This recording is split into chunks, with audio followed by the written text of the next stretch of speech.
indongozi zibaherekeje inyuma abanyagitega mutware ku munezero w'uko mwatwakiriye ntihagire uko ahagaze uratimbisha gato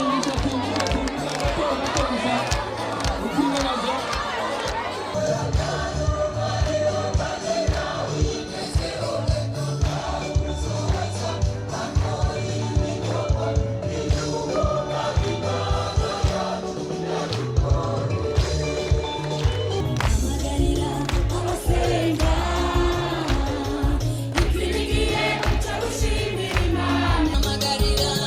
kuko hano twaje mu masengesho y'umunezero. Haleluya, ibintu bimeze neza cyane rwose. Haleluya, haleluya, ibicyubahiro yakwese ngo tuzigera ko hejuru cyangwa dutambara hejuru. Amateka, abakenguza amateka, ubu naho tugereka nyakubahwa buramatari w'intara ya Gitega aciye akurikira komine Mutaho bafite ijambo ry'Imana bitwaje ngo le Seigneur a fait des merveilles. Umwami yakoze ibitangaza ngo none n'abasiri mu munezero. Ndagusabe rero babandanye babangukama utoshima Imana ninde. Iyo ni komine Mutaho aha nyene duherereye, nibo bakurikira bavuze ngo umwami Imana yakoze ibihambaye cyane, none raba turi mu munezero batambuka neza. Ugendana turahazi cyane rwose, tumaze kuhakorera ibikorwa byiza cyane rwose.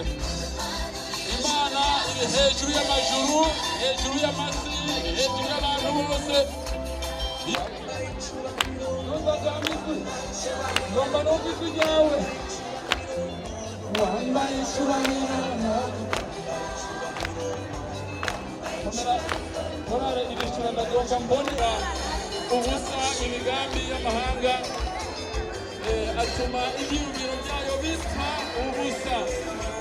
Amaboko hejuru komine Bukirasazi mutugaburira ijambo ry'Imana ryiza, natwe turaribika ku mutima kuko ijambo ry'Imana riravuga ngo nabika ijambo ryawe.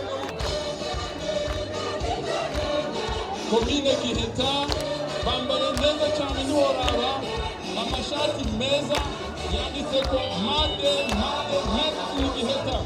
Ukiangalia hapa mambo yalivyo ni hatari sana, ni hatari sana.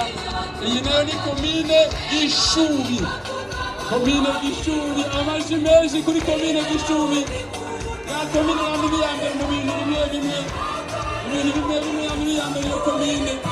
Amaji menshi kuri komine Gishubi, icyenda yibuka. Komine Itaba, hahirwa ihanga rifise uhoraho Imana yaryo, ubwoko yitoranyije kuba ijambo ryiwe. Amaji menshi bagiye neza iwabo. Komine Itaba ndabona defile.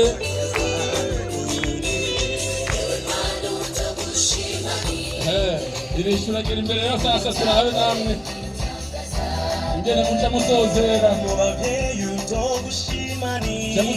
neza.